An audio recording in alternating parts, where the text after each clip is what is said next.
तालियां में स्वागत करें। डॉक्टर श्याम सिंह शशि हमारे अध्यक्ष, प्रोफेसर संजीव कुमार तिवारी महाराजा अग्रसेन कॉलेज के प्रिंसिपल। आइए तिवारी जी, आपका स्वागत है। डॉक्टर राकेश पांडे, आपका परिचित है।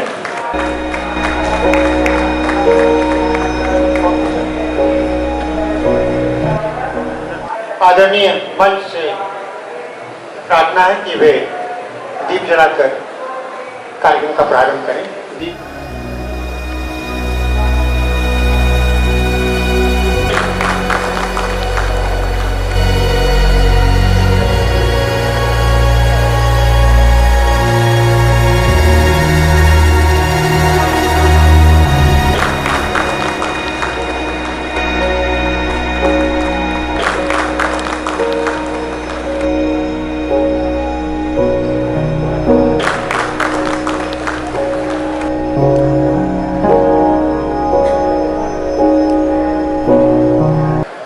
गतिविधियां चलती रहती हैं। इस रूप में शायद हम लोग जो हैं वास्तव में केवल एकमात्र राष्ट्रीय संस्था है जिसमें विभिन्न भाषाओं के लेखक और साहित्यकार विभिन्न क्षेत्रों में अपने अपने राज्यों में सक्रिय हैं। आज हम लोग विश्व पुस्तक मेला 2023 के अवसर पर आज यहाँ एकत्रित हुए हैं और आज के समय में जो कुछ हो रहा है उस पर कुछ समय के लिए हम विचार करेंगे। The unsung heroes of the Indian freedom struggle, और उसके उपरांत एक काव्य गोष्ठी का आयोजन होगा। आज के इस कार्यक्रम के हमारे मुख्य अतिथि आदरणीय प्रोफेसर गोविंद प्रसाद शर्मा जी हैं। बहुत प्रसिद्ध नाम है, आप सब उनको अच्छी तरह से जानते हैं। नेशनल बुक ट्रस्ट के आप चेयरमैन हैं। वे मध्य प्रदेश में गवर्नमेंट पीजी कॉलेज के प्रिंसिपल रहे। उसके बाद वे जो है ग्वालियर चंबल डिवीजन में हायर एजुकेशन के एडिशनल डायरेक्टर बने। इसके बाद वे मध्य प्रदेश हिंदी ग्रंथ अकादमी के भी डायरेक्टर हुए और बहुत बड़ा क्षेत्र है आपका, शिक्षा के क्षेत्र में आपका जो अनुदान है वो अनुपम है, जिसके लिए आप जाने जाते हैं। आपने Madhya Pradesh board of secondary education के डिप्टी वाइस चेयरमैन की कैपेसिटी में भी काम किया है। इसके अलावा आप Madhya Pradesh textbook writing standing committee के चेयरमैन भी रहे हैं। और मुझे सबसे ज्यादा प्रसन्नता ये है कि जिस क्षेत्र का ना हो पॉलिटिकल साइंस, आप पॉलिटिकल साइंस के हैं और पॉलिटिकल साइंस में की जो पुस्तकें हैं 6 पुस्तकें आज भी बहुत पढ़ी जाती हैं। तो राजनीति शास्त्र के अंदर आपका जो है बहुत बड़ा नाम है। इसके अलावा आपने अनेकों रिसर्च पेपर्स जो हैं वो लिखे हैं। हमारी सभ्यता श्रेष्ठ है, हमारी संस्कृति श्रेष्ठ है, हम श्रेष्ठ हैं, हमारा साहित्य श्रेष्ठ है। और इसीलिए मैंने कहा कि संस्कृत और अरब की पूरी क्लासिकल जितनी भी पुस्तकें हैं, जितना भी साहित्य है, वो हमारे मिडिल स्कूल के एक अलमारी की एक खंड के अंदर रखने लायक है। उसका कोई मूल्य नहीं है, उसका कोई महत्व नहीं आता। ये बातें इसलिए कही गई कि वे अपने को एक उच्च स्तर का वैचारिक दृष्टि से, सांस्कृतिक दृष्टि से, राजनीतिक दृष्टि से बतलाना चाहते थे। उनका दृष्टि था और स्वाभाविक रूप से उनको ये दिखना था, अन्यथा शासन करना हिंदुस्तान के ऊपर उनको इतना आसान नहीं होता। वो अपना मानस से चोटका नहीं बना। हम जब इस दृष्टि से इधर से देखते हैं तो हमको लगता है कि हमारे विचारों को, हमारे इतिहास को, हमारी संस्कृति सभ्यता को विकृत किया, जो बिल्कुल सही है। लेकिन कभी एक हो नहीं सकते, तो सभी पहलुओं को विचार करेंगे। अब अंग्रेजों के विरोध में भारतीयों ने जो संघर्ष किया उसको हम स्वतंत्रता संग्राम कर रहे हैं। उनका हवाला या उनका संदर्भ या उनका विचार इतिहास करना बहुत आता है, लेकिन केवल उन्हीं ने तो संघर्ष नहीं किया, संघर्ष करने वाले तो असंख्य लोग। आज के इस कार्यक्रम के मुख्य वक्ता डॉक्टर संजीव कुमार तिवारी, आप महाराजा अग्रसेन कॉलेज दिल्ली यूनिवर्सिटी का बहुत ही प्रसिद्ध कॉलेज है, उसके आप प्रिंसिपल हैं। 23 साल से आप जो हैं वो पॉलिटिकल साइंस पढ़ा रहे हैं। भारत ने अपनी स्वतंत्रता के 75 वर्ष पूरे किए और उन 75 वर्षों के उपलक्ष्य में भारत का जो इतिहास पिछले 75 वर्षों में जोड़ा गया है और विशेष करके स्वतंत्रता संग्राम के इतिहास, उसको पुनर्लेखित करने की, पुनः लिखने की आवश्यकता है। और यह दायित्व ऑथर्स के ऊपर है, ऑथर्स गिल्ड ऑफ इंडिया के ऊपर है, देश के प्रबुद्ध वर्ग के ऊपर है। भारत का इतिहास एक परिवार का इतिहास है। भारत का इतिहास सिर्फ एक पार्टी का इतिहास नहीं, भारत का इतिहास किसी क्षेत्र का इतिहास नहीं। स्वतंत्रता संग्राम में हजारों करोड़ों लोगों ने, हजारों लाखों लोगों ने अपनी जान की कुर्बानी की और कहीं न कहीं उन्होंने महत्वपूर्ण भूमिका है।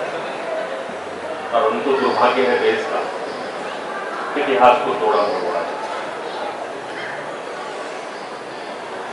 भारत के सबसे दक्षिणी इलाके से अगर हम शुरू करें तो सबसे जो साउदर्न पार्क पॉइंट है उसे इंदिरा पॉइंट करते हैं, जहां भारत की धरती है। अगर वहां से आप शुरू करें और फिर आप हिमालय की चोटी तक जाएं, कश्मीर तक जाएं, तो पाएंगे कि हर कुछ किलोमीटर के बाद कोई न कोई स्थान, कोई न कोई स्टेडियम, कोई न कोई सभागार, कोई न कोई विद्यालय, कोई न कोई विश्वविद्यालय, कोई न कोई सड़क एक परिवार विशेष के नाम से उनका योगदान रहा है। एक नाम है जो महिला नाम भी है, भारत में महिलाओं का महत्वपूर्ण योगदान रहा है। सरोजिनी नायडू की बात करें, उनका योगदान रहा है, भाई का योगदान रहा है, बाबूजी का योगदान रहा है। परंतु ये वो नाम है जिन नामों को हम जानते हैं। एक नाम ऐसा है जिसको हम नहीं जानते और जिसकी तपस्या इन सबसे बहुत बड़ी भी है या फिर बराबर है। उनका नाम है रानी गाइडिनल्यू। रानी गाइडिनल्यू। और मैं आपसे कहूंगा कि अगर आवश्यकता पड़े तो कम से कम इससे एक लेख जरूर लिखें। 13 साल की अवस्था में उस समय का मणिपुर, आज का नागालैंड और पूर्व का आसाम, इस इलाके में अंग्रेजों के जिसने दांत खट्टे किए और 13 साल की लड़की थी, उसका नाम था रानी गाइडिनल्यू। ट्राइबल कम्युनिटी से थी। उनके जो चचेरे भाई थे जिनका नाम था हाइपांग जेडनांग, वह अंग्रेजों से लड़ाई लड़ा और लड़ाई इस बात की थी जो अभी गोविंद जी कह के गए थे और इसके पीछे अवस्थी जी ने कहा था कि Britishers came to India in order to, their slogan was to civilize the uncivilized world.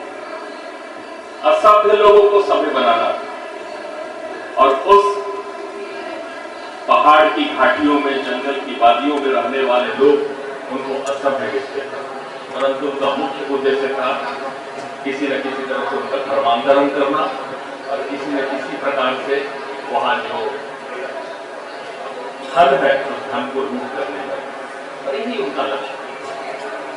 इसी का विरोध कर रहे थे हाइपांग जोदाना, जो उनके चचेरे भाई थे, और एक आंदोलन चला। उसी आंदोलन में रानी गाइडिनल्यू ने 13 साल की अवस्था में भाग लेना प्रारंभ किया। वो जो आंदोलन था उस आंदोलन का नाम था हेराका आंदोलन। वो हेराका आंदोलन क्या था? वह था कि ट्राइबल्स का अपना एक ट्रेडिशन होता है, एक कल्चर होता है, एक उनकी संस्कृति होती है, एक रहन सहन होता है। उस संस्कृति, उस कल्चर, उस ट्रेडिशन को बचाना, यही हेराका आंदोलन था। उनका धर्म कोई क्रिश्चियन धर्म नहीं होता, उनका अपना धर्म होता है जो प्राकृतिक धर्म होता है। पहाड़ों की पूजा करते हैं, पेड़ों की पूजा करते हैं, पत्थरों की पूजा करते हैं, नदियों की पूजा करते हैं, यही उनका धर्म होता है। उनका खान पान अलग है, उनका रहन सहन अलग है। उसी को तोड़ने का प्रयास ब्रिटिशर्स कर रहे हैं और उसी का विरोध कर रहा था हेराका आंदोलन, जिसका नेतृत्व कर रहे थे हाईपांग जोधाना, जो उनके चचेरे भाई। अंग्रेजों को लगा कि यह मुख्य रूप से अंग्रेजी हुकूमत को चैलेंज कर रहा है। हाईपांग जोधाना को पकड़ा गया और उन्हें फांसी दी। रानी गाइदिन्यू का जन्म 1915 में हुआ और 1931 में जब उस आंदोलन में उन्होंने 27 में शामिल हुई और 31 तक रही, 31 में उनको फांसी मिल गई जोधाना को, और 31 के बाद पूरे के पूरे हेराका आंदोलन का नेतृत्व रानी गाइदिन्यू के कंधों पर आ गया। उस समय उम्र उनकी सिर्फ 16 वर्ष थी, 15 वर्ष थे। 15 वर्ष की अवस्था में अंग्रेजों से लड़ाई लेने का काम पहाड़ों में एक महिला ने किया, एक लड़की ने किया। और वह भी लड़की कैसी थी? जिसकी कोई औपचारिक शिक्षा नहीं। She was not educated at all. She never went to the school itself already. अंग्रेजों के दांत खट्टे कर दिए। अंग्रेजी हुकूमत गिर गई। अंग्रेजों ने एक पूरे के पूरे असम राइफल्स के बटालियन को रानी गाइदिन्यू को पकड़ने के लिए इनाम घोषित किया। और सिर्फ यही नहीं किया, अंग्रेजों ने कहा कि जो भी खबर देगा, जो गांव बताएगा कि किस गांव में रानी गाइदिन्यू है, उस गांव को आने वाले 10 सालों के लिए कर मुक्त कर दिया जाए। रानी गाइदिन्यू ने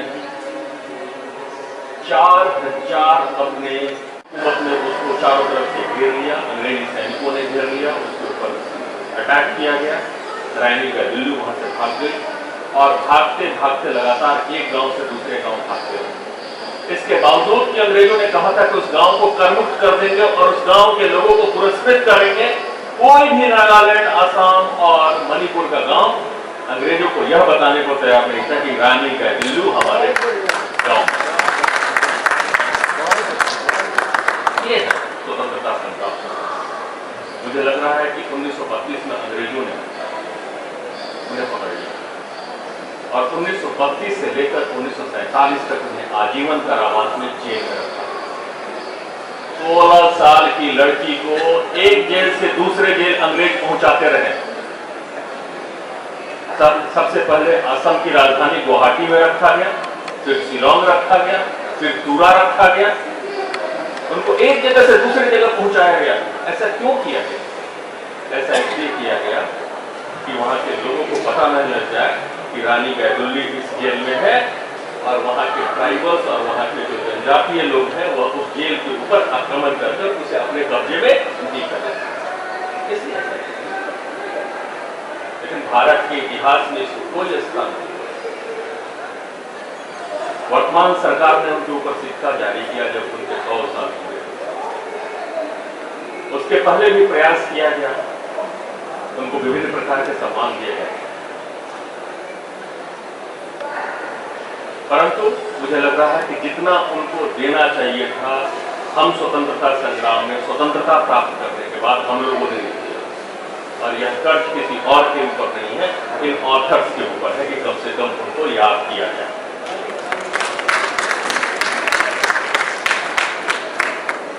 ये हमारे ऊपर कर्ज है कि कम से कम 2-3 किताबें आए कि किसी लाइब्रेरी के स्टेट में कोई भी अगर जाए, 100 साल बाद में जाए, उस रानी गाइदिन्यू को याद करें।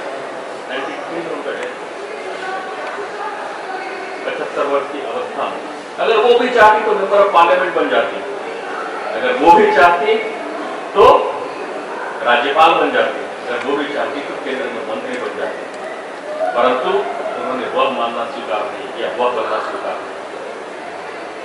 एक और कंट्रीब्यूशन है, ये तो स्वतंत्रता संग्राम के पहले का उनका कंट्रीब्यूशन है, स्वतंत्रता संग्राम के बाद का भी कंट्रीब्यूशन है। आपने सुना होगा कि नागालैंड कुछ वर्षों पहले तक चलता था, नागा विद्रोह से भारत की सेनाएं मुकाबला कर रही हैं। अब जाकर शांति हुई पिछले 8, 9, 10 वर्ष। NSCN का नाम हमने सुना होगा। वो कहते थे कि हमें अलग सॉवरेन नागालैंड चाहिए। सॉवरेन मतलब संप्रभु, भारत से अलग। रानी गायत्री कहती थी कि हमें अपने कल्चर को बचाना है, लेकिन भारत में ही रहकर हमें क्या चाहिए, हमें स्वायत्तता चाहिए। हम भारत से अलग नहीं हो सकते हैं, हम भारत के अभिन्न अंग हैं। और यह उनका दूसरा बड़ा कंट्रीब्यूशन था जो स्वतंत्रता संग्राम के बाद का है। और मेरे पास समय की कमी है, मैं दूसरा नाम बताऊंगा, इसके ऊपर लिखने की आवश्यकता है, रिसर्च करने की आवश्यकता है। और वह नाम है, हमने कोई नाम नहीं सुना होगा, मैं मंगल पांडे का नाम सुना था। एक और गुमनाम व्यक्ति है, उनके बारे में अभी अवस्थित से बताया था, मैंने भी नाम नहीं सुना था। इन्होंने यह बताया कि इस कारतूस में सुअर और गाय की चर्चा और नाम हमने सुना था कि 1857 का जो विद्रोह है वो स्वतंत्रता संग्राम का पहला विद्रोह, परंतु उसके पहले भी 2 विद्रोह हो चुके और वह भारत के सैनिकों ने किया। पहला विद्रोह किया था 1806 में भिलोर का, और जो दूसरा विद्रोह था 1924 का। जिस दूसरे व्यक्ति की मैं बात करने जा रहा हूँ, जिस अनसंग हीरो की बात करने जा रहा हूँ, वो 1824 का है। पहला विद्रोह 1806 में हुआ, दूसरा 1824 में हुआ, तीसरा 1857 में हुआ। 1857 को हम सब जानते हैं, उसको फिल्में भी बन गई है, सुपर हिट फिल्में बनी। लेकिन 1824 को हम नहीं जानते। 1824 का विद्रोह क्या था और उसका जो लीडर था उसका नाम क्या था? उसका नाम था बिंदी तिवारी।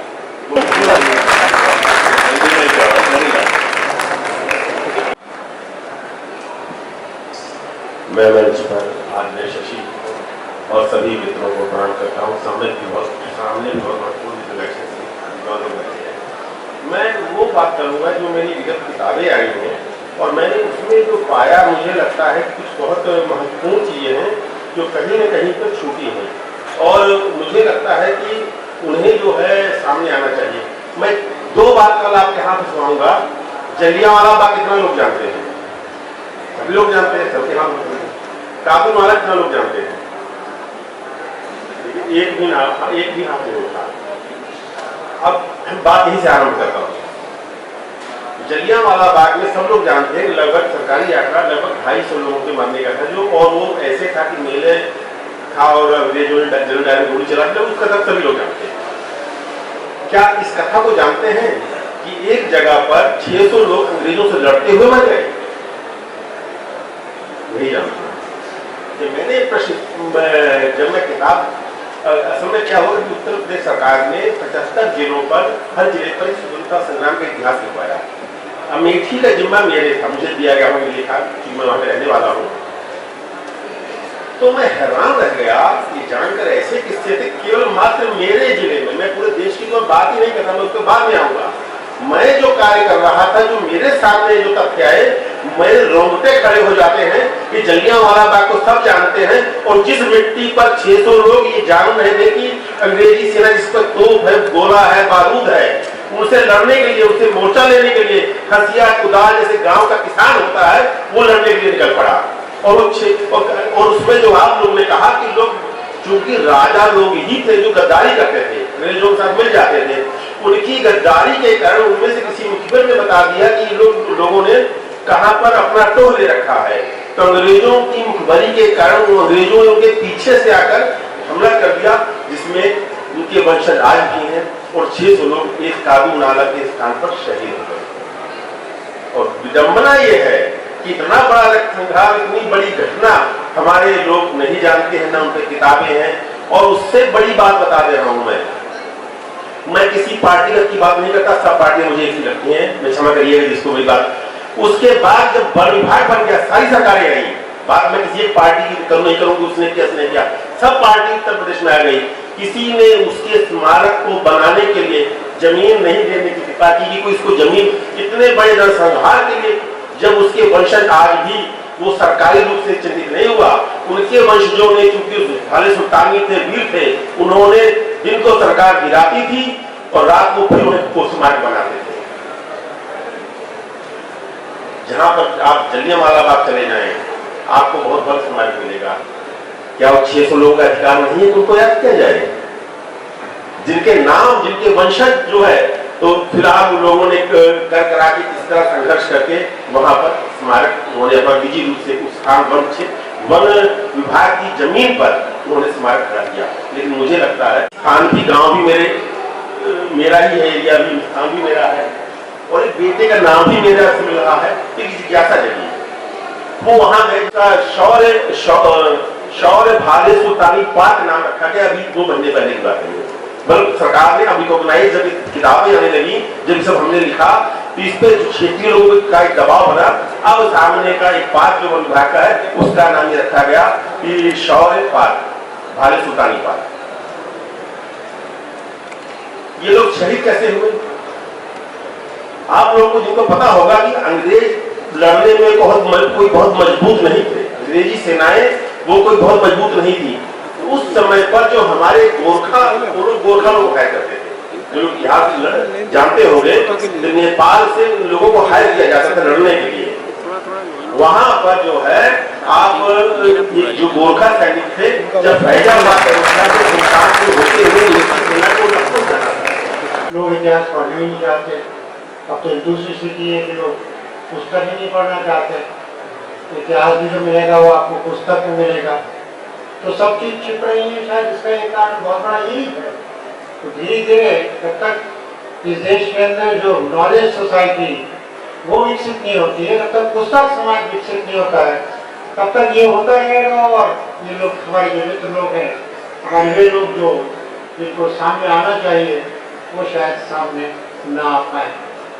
यहाँ बहुत बड़े बड़े लोग यहाँ पर हैं, बहुत मानवाब हैं यहाँ पर। आज सबका नाम लेना बहुत मुश्किल होगा। यहाँ देखिए, चेतन जी बैठे हुए हैं, कमिला जी बैठी हुई हैं, हमारे आदरणीय उपेंद्र कुमार जी पहले वाइस प्रेसिडेंट थे, ये वो बैठे हुए हैं। जनक राज जय यहाँ पर बैठे हुए हैं। ओम प्रकाश शर्मा जी हैं यहाँ पर, डॉक्टर अमित सिंगल हैं, बहुत सारे अपनी संस्थाएं, डॉक्टर अशोक ज्योति हैं, बनारस से आए हैं, जन बहादुर सिंह राणा है यहाँ पर, शेखर जी हैं, निर्मला जी हैं, राजेश रस्तोगी जी हैं, हमारे डॉक्टर हरि सिंह पाल हैं, अनूप पासवान जी हैं। सबके नाम जो है लूँगा तो बहुत टाइम भी मिल जाएगा। इसके अलावा हमारे आगरा जो है उसके भी आए हुए हैं, 4 सदस्य यहाँ पर, शेखर जी यहाँ पर हैं। डॉक्टर सुषमा सिंह हैं, आगरा से आई हुई हैं इसी कार्यक्रम के लिए। डॉक्टर रमा वर्मा शाह वो भी यहाँ पर आई हैं। डॉक्टर युवराज सिंह और श्रीमती उत्तर अग्रवाल, मैंने दोनों को भी देखा था, वो यहाँ पर हैं। तो बहुत अपनी बड़ी मेहनत की दूर से आप आए हैं, और हमेशा आगरा चैप्टर जो है वो हमेशा हमारे यहाँ पर आता है जब भी ये कार्यक्रम किया जाता है। अब जो होगा आगे की हमारे मुख्य वक्ता थे जिनको हमें सुनना था। अब इसके बाद हम जो है थोड़ा संक्षेप में रहेंगे, क्योंकि 2 बजे हमको जो है काव्य गोष्ठी करनी है, और समय 3:30 बजे हमको ये हॉल पूरी तरह से खाली करना है। विजय शंकर मिश्रा जी सत्यवती कॉलेज के प्रिंसिपल वो भी यहाँ पर आएंगे। अन्य आमंत्रित कर रहा हूँ डॉक्टर अशोक ज्योति। ऐसे अनेक तथ्यों से हम परिचित हो रहे हैं जिनके बारे में हमें जानकारी नहीं थी, जिन तथ्यों ने भारतीय स्वतंत्रता आंदोलन में महत्वपूर्ण भूमिका निभाई। इसी कड़ी में हम भारतीय हिंदी पत्रकारिता को भी जानते हैं, अंग्रेजी पत्रकारिता को भी जानते हैं। विलियम बोल्ट ने 1776 में कलकत्ता से एक समाचार पत्र प्रकाशित करने की योजना बनाई थी और उसके घोषणा पत्र में लिखा गया था कि मेरे पास बहुत सी ऐसी बातें हैं जो सबको बतानी है और सबसे कहनी। फिर ईस्ट इंडिया कंपनी के अधिकारियों ने उनको कलकत्ता से चेन्नई भेज दिया और चेन्नई से वो अंग्रेज अधिकारी थे और चेन्नई से फिर उन्हें यूरोप वापस कर और फिर हम जानते हैं आगे बंगाल गजट का प्रकाशन हुआ 1826 में और इस प्रकार पत्रकारिता की विरासत हमारे पास। इसी श्रृंखला में एक पत्रकारिता की मिसाल आज के सम्मुख प्रस्तुत करूं, संभवतः कुछ लोग परिचित हों। 1907-8 का वर्ष बंगाल विभाजन हुआ था और बंग भंग आंदोलन चल रहा था। उधर मराठी में शंकर निमय स्वराज्य का प्रकाशन कर रहे थे और उन्हें भी 1908 में गिरफ्तार कर दिया गया था। 6 महीने की सजा हुई थी।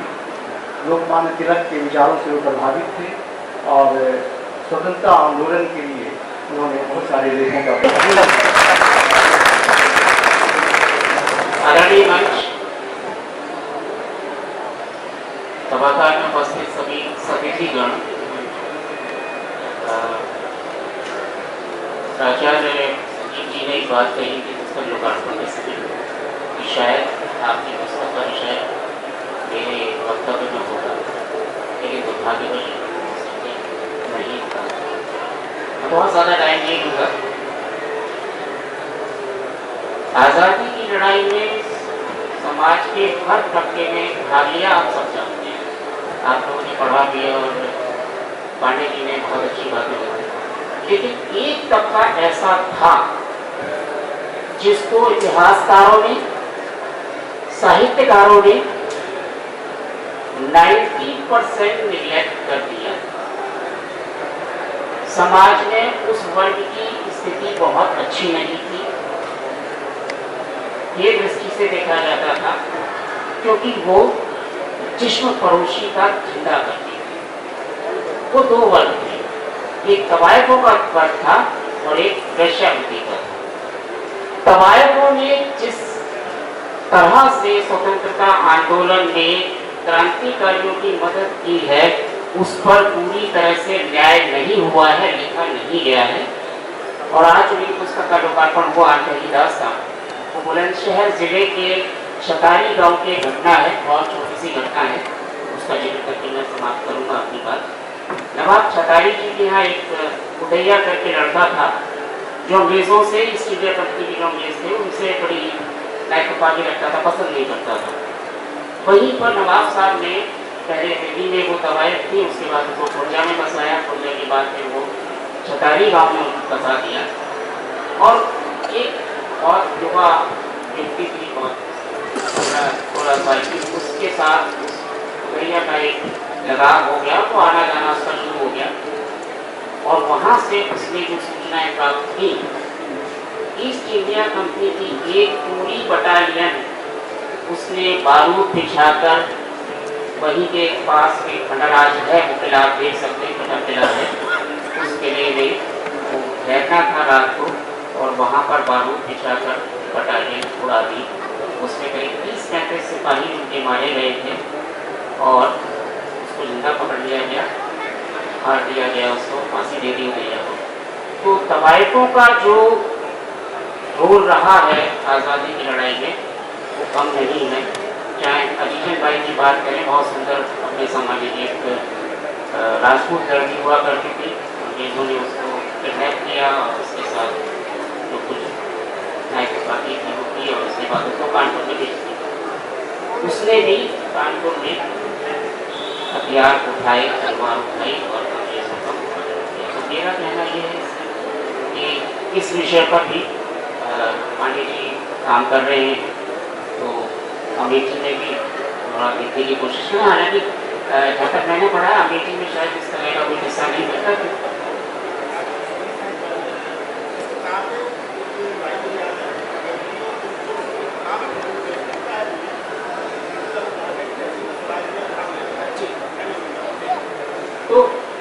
और मेरठ का तो आप किस्सा जानते हैं, जब अब कितना सही है कितना नहीं, वो तो अलग बात है कि जब वो सिपाही बाजार में घूम रहे थे तो वेश्याओं ने कहा कि तुम यहाँ चूड़ियाँ खरीदने आए हो और तुम्हारे 87 सिपाहियों को कल कोर्ट मार्शल किया जाएगा, उनको फांसी दी जाएगी। जाके अगले दिन तो वो विद्रोह हुआ और काफ़ी सारी घटना आंखों के सामने, तो हमें उस तबके पर भी ध्यान देना चाहिए इस समय, और उनको भी उतना ही सम्मान मिलना चाहिए जितना कि और क्रांतिकारियों को, उपेक्षित क्रांतिकारियों को, गुमनाम क्रांतिकारियों को मिला है।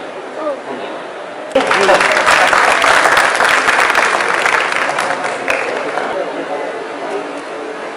एक वर्ग जिसके बारे में हम लोग विज्ञान बहुत जुड़े होते हैं, लेकिन उस वर्ग ने भी स्वतंत्रता आंदोलन में एक महत्वपूर्ण भूमिका अदा की है।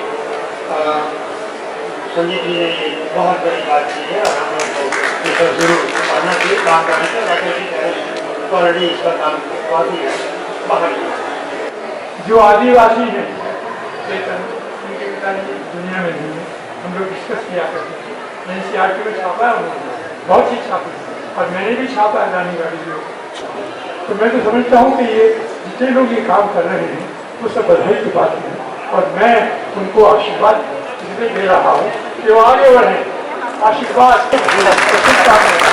और आपके लिए अभिनंदन पढ़िएगा भी। आदरणीय डॉक्टर श्याम सिंह शर्मा का आशीर्वाद हम लोगों को मिलता रहता है। उनको देखो तो लगता है कि हाँ, व्यक्ति को रचनात्मक होना चाहिए, साहित्य सृजन करना चाहिए और इसके लिए कोई उम्र की सीमा नहीं है। इसी के साथ साथ ये अंश जो है इस कार्यक्रम का समाप्त होता है और हम लोग कभी गोष्ठी की और करते हैं।